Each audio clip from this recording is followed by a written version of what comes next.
Ooh, ah. Welcome to another Fear Street review. You got two hosts for the price of For once, it's been like 30,000 years. It's been 84 years. one. 84 light years. Do you even still watch movies, Trent? What? Sometimes. But today we're here to talk about A Wounded Fawn, which we both caught at this year's Tribeca Film Festival. Having a blast, watching some stuff. Yes, yes. There's gonna be some spoilers because first off, it's us, and secondly, this movie is chaos, and so you Ooh. have to talk about something. Otherwise, we just roll in here and be like, "It happens," and then we leave, and you're like, "Was that necessary?" Right. So I if mean, I could sit here all day and tell you it's a wild ride, and it is a wild ride, but that doesn't tell you what kind of listen, wild ride it is. girl, my spirit is still heavy. Um, she's still heavy. And so yeah, if you haven't seen it and you want to bookmark this and come back to it, that's cool. Shudder's getting the girl later this year. I want a hard date so we can have a watch party about it. But you know what? You don't have to listen right now. You don't. You Right. don't. It's here on the internet forever. Right. So, all right, synopsis. It's the perfect plan. A serial killer brings an unsuspecting new victim on a weekend getaway to add another body to his ever growing count. She's buying into his faux charms, and he's eagerly lusting for blood. What could possibly go wrong? Hmm. I don't even know how to start this. So let's just go Let's ahead get and into go it. with what needs to be our first note forever and always. Sarah Lind and Josh Rubin fucking delivered. Yes, they are the highlights. Well, they're one of the highlights of this film. I will say, because we've interviewed Josh, we know we're acquaintances. But girl, watching this movie, I'm like, do I really trust you anymore? I I love when people who are talented and cool push themselves and succeed. And so like I was living my best life.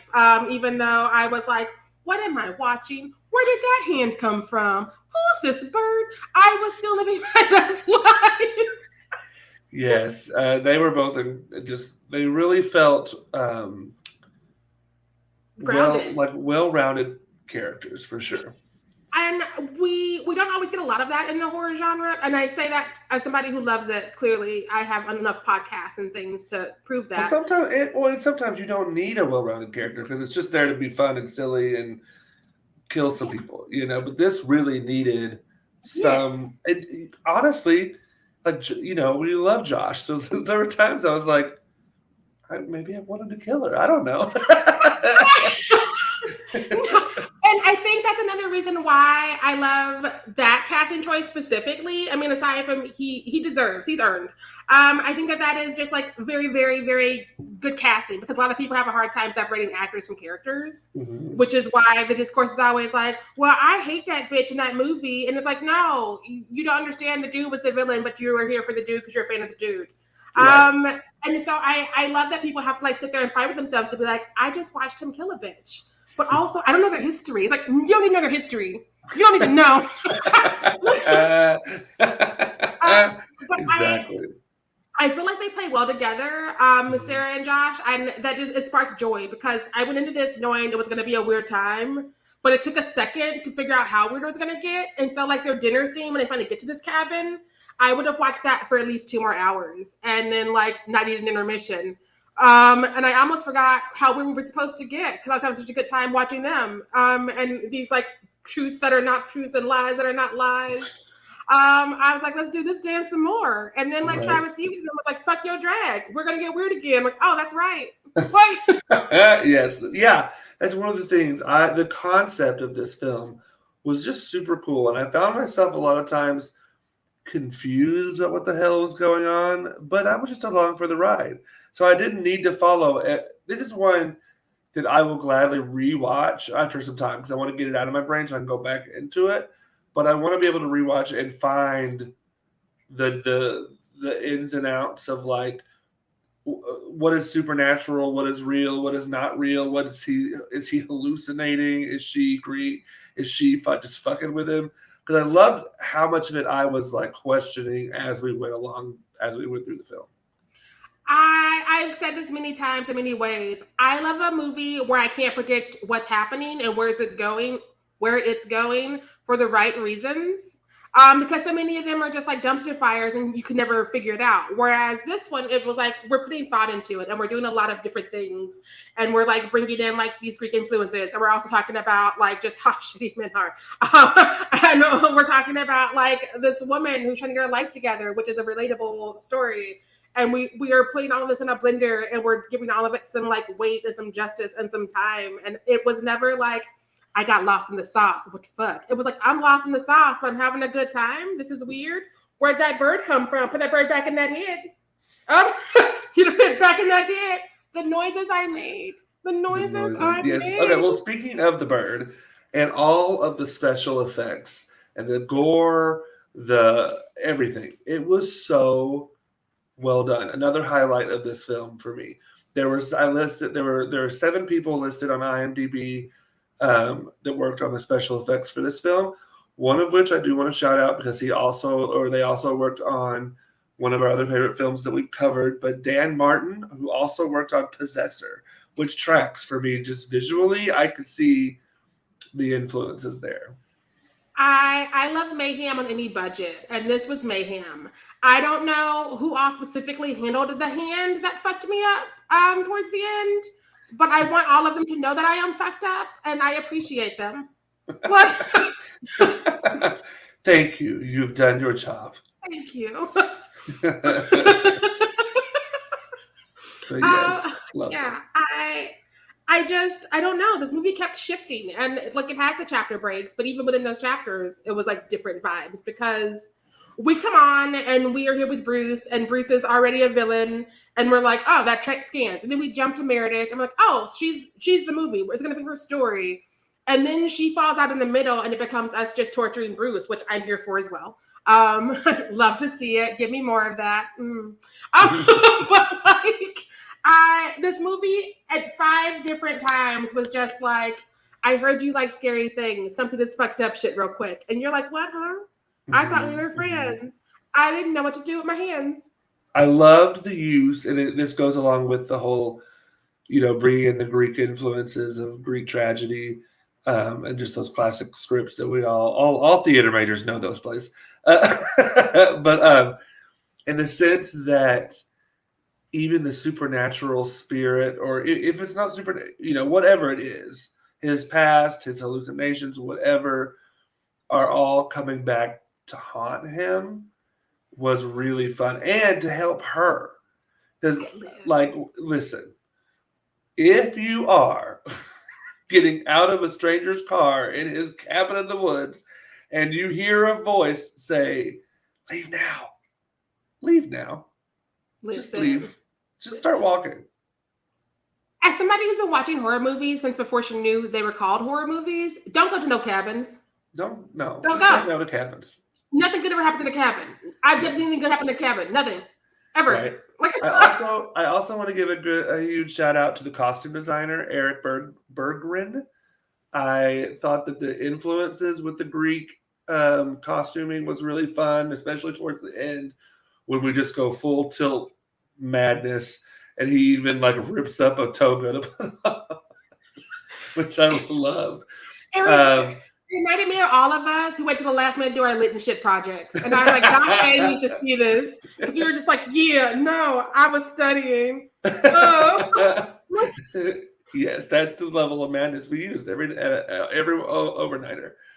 But yeah, I just love the attention to detail in that, and I think the whole art design of this film was really pretty the whole way through. Very minimalist, but very you could tell both Meredith and Bruce were art people, because you know art people when you know art people. I like art, but I'm not an art people. Listen. I'm not like that Van Gogh from the 18th century. Because when she clocked that statue as being like an authentic, I was like, how the hell you know? I love that because we get that bit of character, because they need to be grounded for this to work, because we need to feel empathy for her, which we do. And we need to fear for her, which we do. And so I love that we get enough of these characters without it being like a whole, let me remind you all that I do this and that way this might come in handy later. It was like art auction, art theft and murder. See the statue. Remember the statue from something. Call your friend. Oh no, that statue's bad news, girl. Get the fuck out. It was not like this is my specific job title and here's how I went to school. Which I sometimes movies go overboard with that, and sometimes they go underboard. And I love that we get enough of these characters to where like if you asked me to do a report on one of them, I could be like, yes. Yeah. Yeah, I will say I think everything felt grounded and real. I mean, even down to like the minor things, like the woman, his first victim, like she felt very like she knows her. She is a art people, and she knows what she's doing. She's a badass, and she just wants to make some more money because it's capitalism in us, and she gets what she got. She also gets some fucked up moments, and I appreciate that because like usually when you see the girl die up front, you're like, oh well, she's gone. But this was like, no, I'm coming back and haunt you, bitch. And also I'm warning this new girl. And she got to do some sick shit, and I was like, what is happening? Where did this come from? But then you also had Meredith's friends that I thought were very grounded and real. Like that's a group of friends that I would have. Like that is, you're sitting around, you're like, hey, let's celebrate. Let's go out for drinks. And someone's like, oh, my boyfriend and I, or my husband and I. And she's like, God damn it, you're so lucky. I hate you. Like, listen. And I love that we meet them up top and we are getting Meredith's exposition to make her character make sense. Because like everything that happens once her and Bruce meet up for the first time that we're seeing to go on this trip makes sense because we know that she's getting over abuse. And we know that she's dying herself and doesn't trust herself. And so that's why she's like, I saw that, but I didn't see that because this is probably me. And I know that Meredith. I am friends with that Meredith. I have been that Meredith to a certain extent. And so like it made sense for her to keep going, even though the red flags were just a waving. They were huge. Because I felt like I got, especially when you get to the house and she's second guessing herself, I totally felt like those were completely believable. I had a hard time going along with the initial choice of hers to go with him. It brought me back to a film we covered for the Patreon. Y'all join that if y'all want to hear. But Fresh, this is a much better version of like that, how that works. But I had similar questions like, girl, why on your first date, or have they had other dates? I don't know that. That's why it's different because Fresh was like, I met him and we went out twice, but he's secretive and doesn't have a Facebook. This bitch is like, no, we've been going together for a minute. We're taking it slow. He's listening to me. We're going to go out to the cabin this weekend. I'm going to get laid for the first time since that last shit ended because I'm with somebody I can trust. And the second she gets into the car, Bruce is like, hi, I have the abuser's handbook. And so I'm watching him grab her thigh. I'm like, no. And I'm watching her sort of be like, no, I'm uncomfortable. And like, it keeps escalating. And you're watching it. And it's like that friend who gets out of an abusive relationship and then goes into another abusive relationship, but doesn't want to notice it because she's like, this can't happen to me again. Right. Yeah. Right. But men are shit. So it does. Yeah. This movie, I will say, is better than Fresh. I would say though, if you liked Fresh, I think you'll like this movie. I feel like one of the things that this movie is going to have to endure is that it's coming out in the year of Fresh. And so everybody's making those comparisons. Even in my review, I felt bad, but also like it's such an easy, It is. It's just a low-hanging fruit. I don't want to go back to like the 70s and be like, do any of you remember this one movie that I saw one time as a child that I think might relate?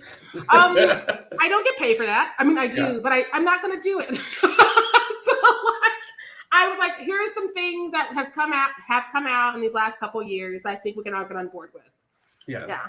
Well, and I say this to kind of help the movie too. I say like, if you watched Fresh and you enjoyed it, then it's a totally different movie. It plays with different themes and different concepts. But if you liked Fresh and that kind of like wild chaos, this is Fresh times 10.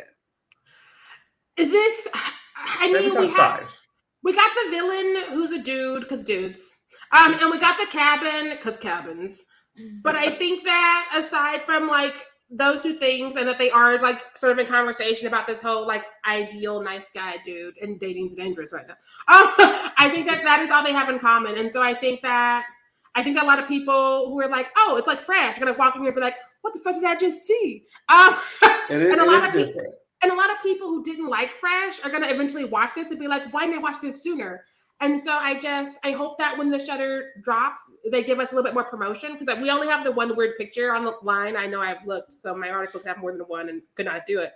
But also, there's no way of taking screenshots without giving away anything and everything. Yeah, and that's why there's so many things that I want to like bring up that if we ever do like a full episode on this movie, then we'll talk more in depth. But I don't want to give anything away because it is wild. I think that this is one of the first times we've reviewed a movie where I wish we could just do an episode on it right now. But like nobody's gotten to see it unless they were at Tribeca. So only a small group of people would be like, yeah. But it's one of the few, because normally we're like, we reviewed it, we can move on. But I want to come back because there's just so much. And like there's just nuance to the conversation of where Meredith's at in this point in time. And there's so many things to say about the acting and the things they brought to these characters. Like, I don't know. I could just stand here for another 40 minutes, but nobody would watch this because. Right. Right. Yeah. Well, all right. Well, so let's leave it there until we do come back for a full episode. But let's say, is this a yay, nay, or meh for you, Sheree?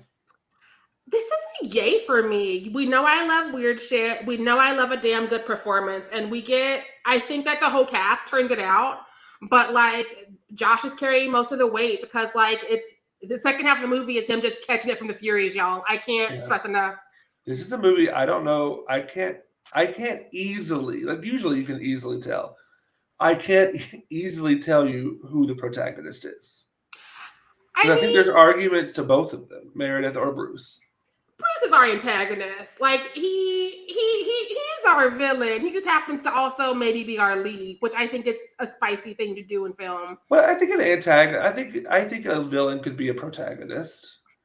They can, but I also think that Meredith is our protagonist, even though we lose her. But also, this is a conversation for the episode we need to have. True. All right. It's a yay for me as well. One of the few times that we actually agree. It's just a wild ride. The build is nice. It's at our perfect minute marker. It is literally an hour and a half in like some seconds. Listen, they do this. I was not ready because again I wanted something weird and I was like, I think this is gonna be weird. Let's do it. And I hit play and I was watching the credits and I was sitting there and then the credits ended and I closed my computer screen window words. I closed my window and I opened the window to start writing a review and I was like, how do I talk about what I just saw without talking about it? Right, exactly. Because the bitch was due. And I was like, what yes. The hand. Just a wild ride. Y'all watch it. Let us know if you agree or disagree in the comments. There's a lot. Don't put spoilers. I know it's hard. Yeah. But you can DM us spoilers. That's fine. Because we've both seen it. You can DM us, but also you need to be respectful in those DMs because I will block you. 100%. Don't be coming in with some rudeness. Listen, I don't dance anymore. I make money moves. But yes, let us know if you agree or disagree in the comments. We'd love to hear from you. Yes. Also, thanks to our friends at Tribeca Film Fest 2022 for making this review possible. We are an unsupported podcast. So like we only get to see what people let us see. So it's only possible because of viewers like you. Yes. So thank you all for watching. Thank you again, Tribeca. Thank you to those who made this film because you gave us a good ass hour and a half. Listen. And we love you for it. I'm going to be in Shutter's email being like, when does it drop? I need my friends to see it. And as always, make sure that you stay fierce out there. Bye.